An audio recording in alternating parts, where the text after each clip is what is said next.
राजस्थान में मानसून लगातार और अच्छी बारिश कर रहा है, लेकिन रविवार को इसकी चाल थोड़ी धीमी नजर आई। इसके चलते जयपुर, भरतपुर, कोटा, उदयपुर, अजमेर और जोधपुर संभाग में हल्की धूप खिली, जिससे शहरों में तापमान में 2 से 5 डिग्री सेल्सियस की बढ़ोतरी हुई।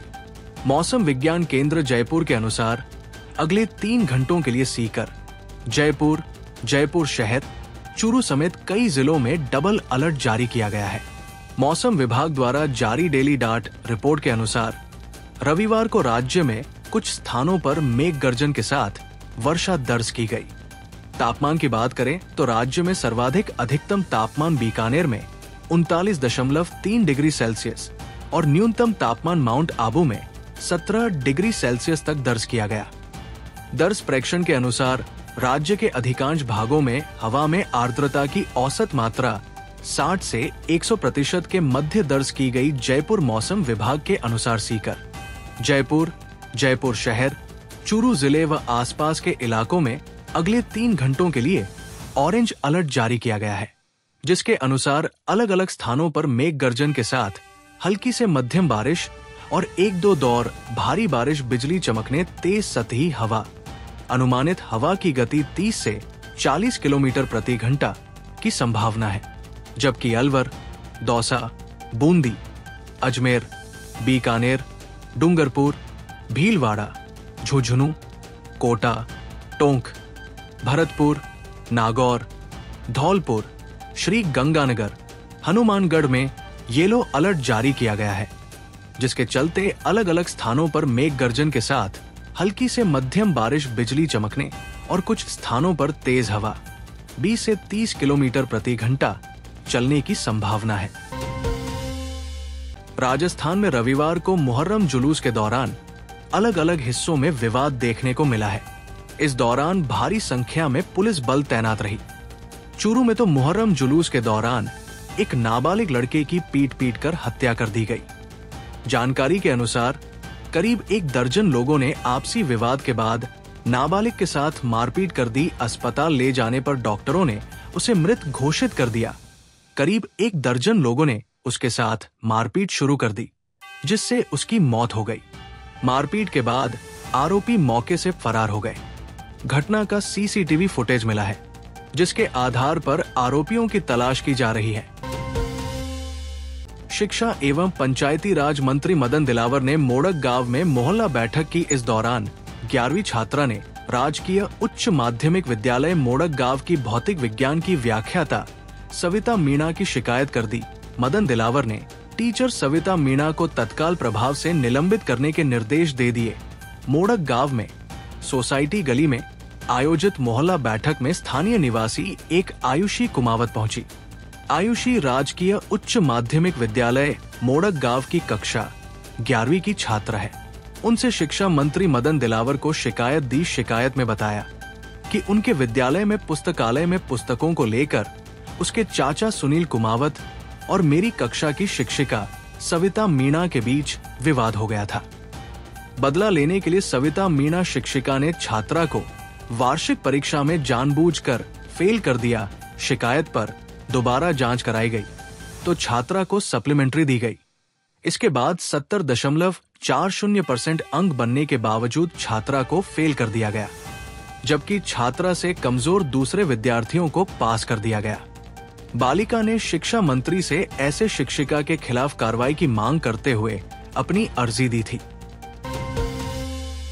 राजस्थान के चित्तौड़गढ़ में मेवाड़ के प्रसिद्ध कृष्ण धाम श्री सांवलिया सेठ के दरबार में भक्त अपनी श्रद्धा और सामर्थ्य के अनुसार अपनी मनोकामनाएं मानते हैं, जिसके पूरा होने पर वो ये चढ़ावा ढाते हैं, जो सोने चांदी के आभूषण, नकदी से लेकर कई अन्य चीजें होती है, जिसमें अक्सर देखा गया है कि भक्त अनोखी और अजीबोगरीब चीजें जैसे हवाई जहाज, घर, बांसुरी, ईंट, हेलीकॉप्टर, क्रिकेट बॉल स्टंप और सोने चांदी से बनी कई अन्य चीजें चढ़ाते हैं। इसी सिलसिले में हाल ही में एक व्यक्ति ने सांवलिया सेठ के दरबार में अर्जी लगाई थी और अपनी मनोकामना पूरी होने पर उसने सांवरा सेठ को चांदी का पेट्रोल पंप चढ़ाया, जानकारी के अनुसार डुंगला क्षेत्र में रहने वाले एक व्यक्ति ने पेट्रोल पंप लगाने के लिए आवेदन किया था। दरअसल पेट्रोल पंप लगाने के लिए निर्धारित प्रक्रिया पूरी करने के बावजूद व्यक्ति को कई परेशानियों के चलते सफलता नहीं मिली। ऐसे में व्यापारी ने पेट्रोल पंप लगाने के लिए श्री सांवलिया सेठ से मन्नत मांगी थी कि ये काम पूरा होने पर वो सांवरा सेठ को 56 भोग के साथ चांदी से बनी पेट्रोल पंप की छवि भेंट करेगा। राजस्थान के बाड़मेर जिले के नागाना थाना क्षेत्र में मंगला वैल पेट 7 के पास जमीन धंसने की घटना ने लोगों में दहशत फैला दी है। इस घटना में करीब 250 मीटर लंबी दरारें और गहरे गड्ढे बन गए हैं। स्थानीय लोगों ने तुरंत पुलिस को सूचना दी, जिसके बाद नागाना थानाधिकारी जमील खान अपनी टीम के साथ मौके पर पहुंचे। प्रारंभिक जानकारी के अनुसार तेल उत्पादन के दौरान निकलने वाले अपशिष्ट पदार्थों को जमीन में डालने और ब्लास्टिंग की वजह से ये घटना हुई हो सकती है। हालांकि असल कारण जानने के लिए कैन एनर्जी कंपनी ने जोधपुर से जियोलॉजिकल सर्वेक्षण टीम बुलाई है।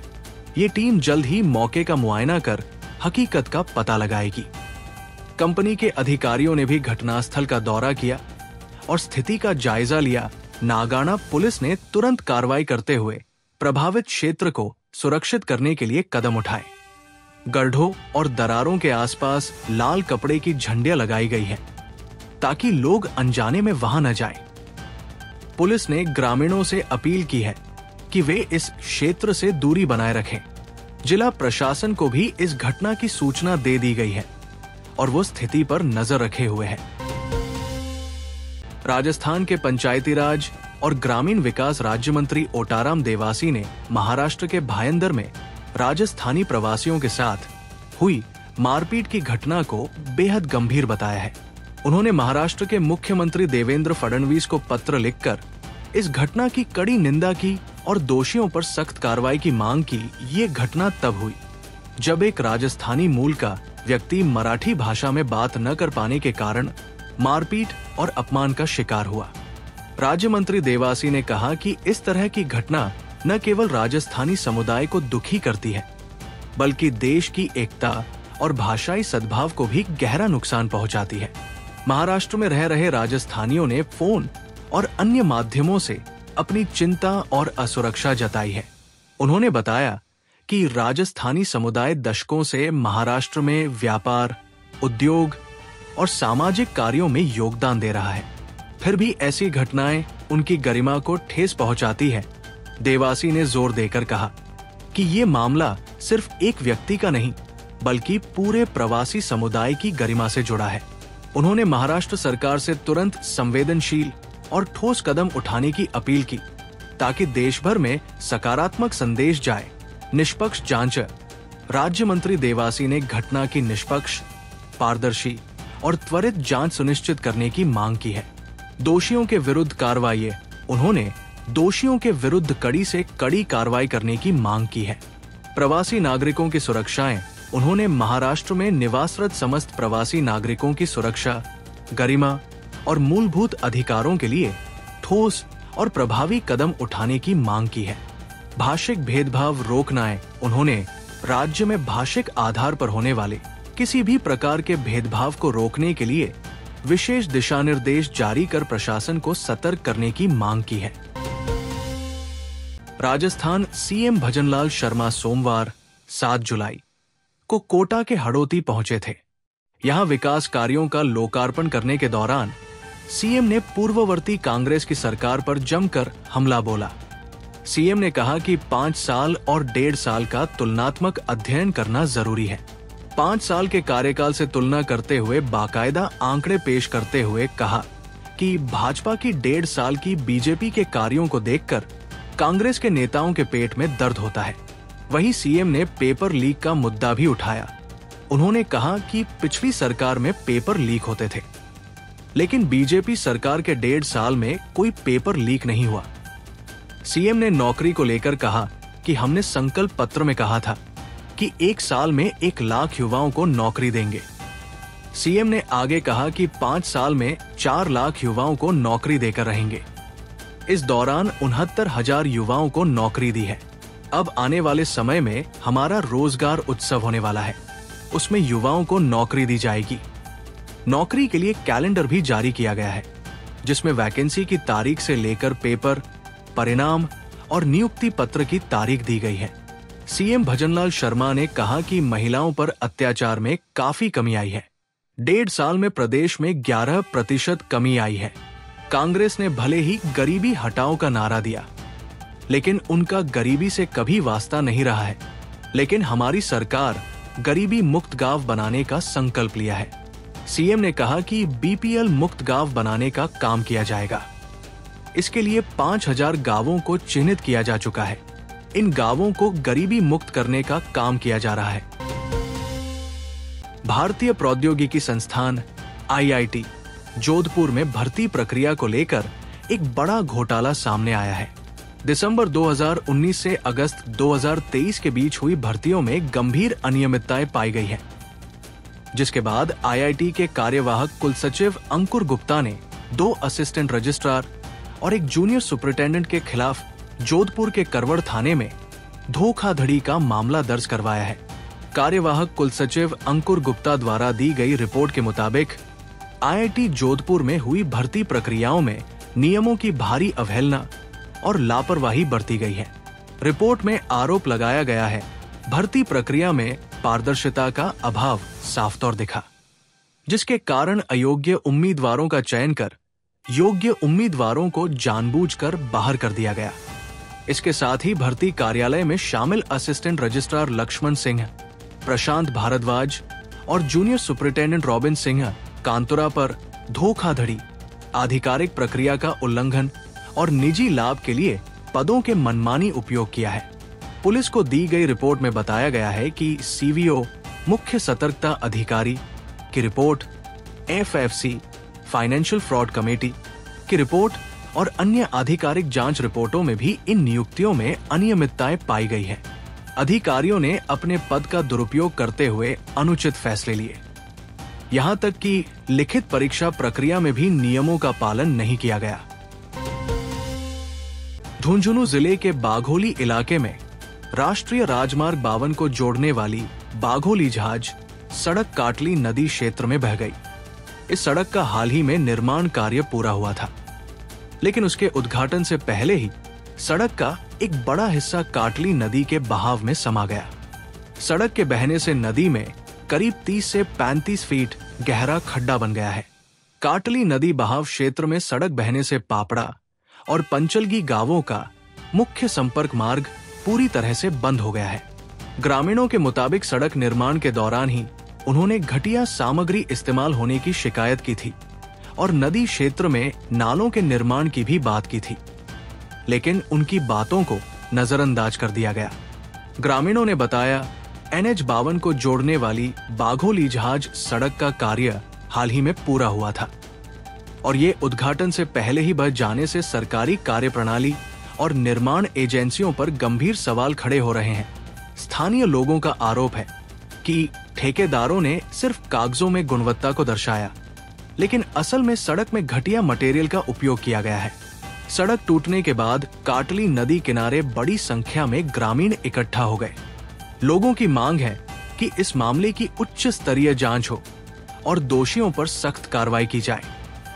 साथ ही सड़क के पुनर्निर्माण से पहले तकनीकी विशेषज्ञों की निगरानी में काम हो, ताकि आगे में ऐसी स्थिति दोबारा न पैदा हो।